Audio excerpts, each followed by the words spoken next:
안녕하세요, 또훈입니다. 요즘에 알바 구하기 참 힘드시죠? 알바 면접을 본 후에 연락이 오지 않거나 이게 합격이라는 건지 불합격이라는 건지 확실하게 대답을 안 해주고, 요즘 들어서는 알바 자리가 더 없다 보니까 그런 결과들을 궁금해하시는 분들이 더 많을 것 같습니다. 연락이 오지 않았을 때 알바생 여러분들이 직접 어느 정도 결과를 유추해 볼 수 있는 부분이 있어요. 나는 알바 면접 지원도 분명히 했고 면접도 가서 보고 대화도 잘 한 것 같은데 연락이 안 오거나 이랬을 때 굉장히 분하고 답답하고, 떨어졌으면 떨어졌다고 말이나 해주던 그럴 때가 있으실 텐데, 한 매장의 매니저로서 과연 이 사장님들이나 점장님들이 알바생을 처음에 만나게 됐을 때, 알바 면접 지원을 받았을 때, 그리고 면접을 보고 난 후에 심리에 대해서 말씀을 해드릴 테니까 본인이 이것 때문에 내가 떨어진 건 아닐까 생각을 해보시면 좋을 것 같습니다. 그리고 여러분이 면접을 보실 때 이걸 잘 생각하면서 잘 준비하셔가지고 면접을 보시면은 떨어질 확률이 더 적어지는 그런 꿀팁이 되겠습니다.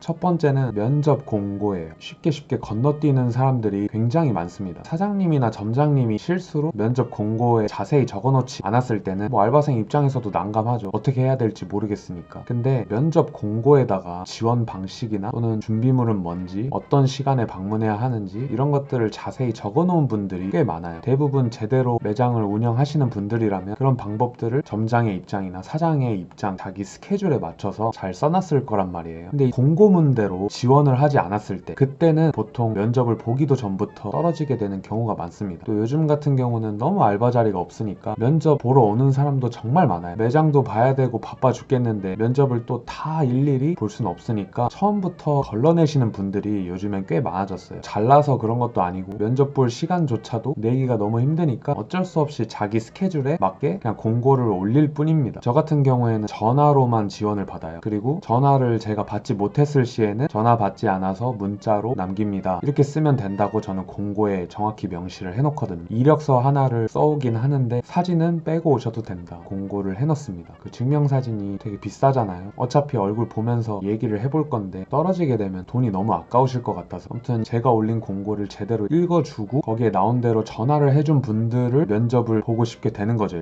보통 공고를 제대로 읽지 않고 문자를 미리 보낸다든지 불쑥 찾아온다든지 연락 없이 그렇게 찾아오신 분들이 면접에서 제대로 면접을 밝은 모습으로 보는 경우는 극히 드물었어요. 경험상으로 지원할 때부터 공고 확인하지 않은 사람이 어쩌다 보니 탈락하는 느낌이 되는 거죠. 면접 공고를 잘 살펴봐야 됩니다. 어떤 방식의 면접 지원을 이 점장이나 사장이 원하고 있는지 그걸 먼저 잘 파악하셔야 돼요. 그리고 아직 면접도 안 봤는데 전화해가지고 면접 공고에 올린 내용들을 굳이 그대로 물어보는 분들도 있어요. 공고에 다 써져 있는데 난감하죠. 면접도 안 보러 왔으면 좋겠는데 면접 공고를 잘 확인해서 지원 방법도 하라는 대로 했고 시간도 잘 지켰고 연락도 전화로 했다, 다 했다고 쳐요. 두 번째인데, 저 같은 경우는 전화 통화로만 지원을 받는 이유가 따로 있습니다. 이제 통화로 말투나 목소리를 들어보면 이 사람의 태도나 일을 같이 하게 됐을 때 느낌이 어느 정도 느껴지거든요. 점장님들이나 사장님들이 이 말에 되게 공감하실 것 같은데, 우리가 무슨 중소기업, 대기업 회사도 아니고 스펙이나 경력이나 어려운 면접처럼 그렇게 까다롭게 따지고 그러진 않습니다. 근무 환경에 잘 어울릴 수 있는가, 손님들한테 잘 할 사람인가, 그리고 나랑 일 재밌게 잘 할 수 있는 사람인가, 나랑 코드가 잘 맞는가, 인간적인 면모를 더 보려고 하지 일을 얼마나 잘할지 어쩔지 솔직히 말만 들어서는 알 수가 없죠. 그나마 먼저 판단을 해볼 수가 있는 태도나 인성, 이런 거를 최대한 조금이라도 파악을 해보려고 이래저래 쓸데없는 질문도 하고 말을 많이 걸어보고 목소리도 들어보고 뭐 이렇게 되는 건데, 보통 통화할 때부터 잘 뽑히시는 분들과 잘 떨어지시는 분들의 차이가 확실하게 드러나요. 금방 붙을 수 있는 사람들, 그런 사람들은 그냥 처음부터 임하는 태도가 달라. 긴장을 어느 정도 하고 있고 그 와중에도 좋은 모습, 좋은 태도 이런 걸 보여주려고 되게 깍듯하게 하는 그런 경향이 있고, 그런 걸로 경직돼 있는 부분은 친해지면서 점장이나 사장이 나중에 점점 풀어주면 되는 거고, 태도가 좋은 분들이 뽑는 입장에서는 기분 좋게 들릴 수밖에 없는 건 당연한 것 같고, 반대로 떨어지게 되는 분들은 단순하게 말투가 퉁명스럽고 단답형이고 불친절합니다. 얼굴도 모르는 상태고 낯선 사람일 텐데 이런 태도를 취한다는 거는 낯선 손님들한테도 그렇게 할 가능성이 매우 크기 때문에, 거기서부터 이분은 면접을 보게 돼도 같이 일하게 되기는 힘들겠구나 이렇게 생각하게 되는 경우가 많죠.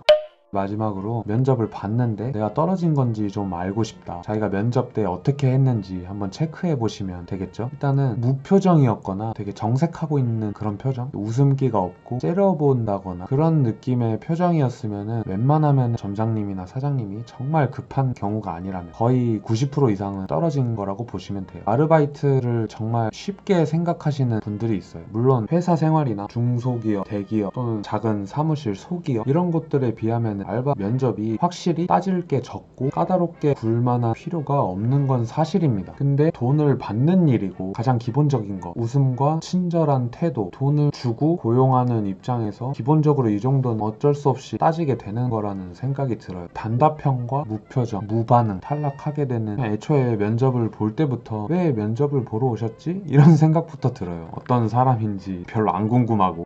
알바 면접 후 연락 없는 이유, 알바 지원 후 연락 없는 이유까지 한번 얘기해봤습니다. 전에 찍은 영상이 있는데 내용만 보면은 좀 유익한 점이 보이긴 하는데 너무 허접해요. 얼굴도 안 나오고. 그래서 새로 한번 좀 정정을 해서 지금의 생각을 좀 더 붙여서 다시 한번 올려봤습니다. 다른 면접 합격 꿀팁 이런 거에 비해서 지금 이 내용은 어떤 면접에서 간에 기본으로 작용하는 거거든요. 그러니까 일단은 지금 면접을 당장 보실 일이 없으셔도 구독을 눌러두시고 다음에 면접을 보게 됐을 때나 알바 면접을 보게 될 친구에게 도움이 되고 싶을 때 이 영상을 꺼내보시면 꼭 도움이 될 겁니다. 알바 구하기 진짜 힘들잖아요. 정말 떨어지신 분들이 마음이 많이 안 좋을 것 같은데 화가 되게 나시는 분들도 있을 거고 좌절을 하게 되신 분들도 있을 것 같은데 알바 면접에서 떨어지는 거 그거는 절대 사람이 못나서가 아니에요. 그냥 그 매장이나 매장에서 일하는 사람들이나 또는 점장, 사장이나 이런 사람들과 전체적으로 분위기가 맞지 않아서 그런 거예요. 정말 뭔가 대단한 이유로 떨어뜨리지 않아요. 면접에서 합격하지 못했다고 해도 실망하시거나 그럴 필요는 없을 것 같고요. 알바 면접이나 그 밖에 아르바이트 관련해서 이 점장이라는 직업에 관련해서 궁금하신 게 있으시면 언제든지 댓글을 달아주세요. 그럼 제가 답변을 다 일일이 달아드릴만 하거든요. 거의 다 달아드리고 정말 좋은 질문을 해주신 분은 채택도 해서 제가 영상 주제로도 한번 다뤄드리도록 하겠습니다. 영상 봐주셔서 감사합니다. 안녕히 계세요.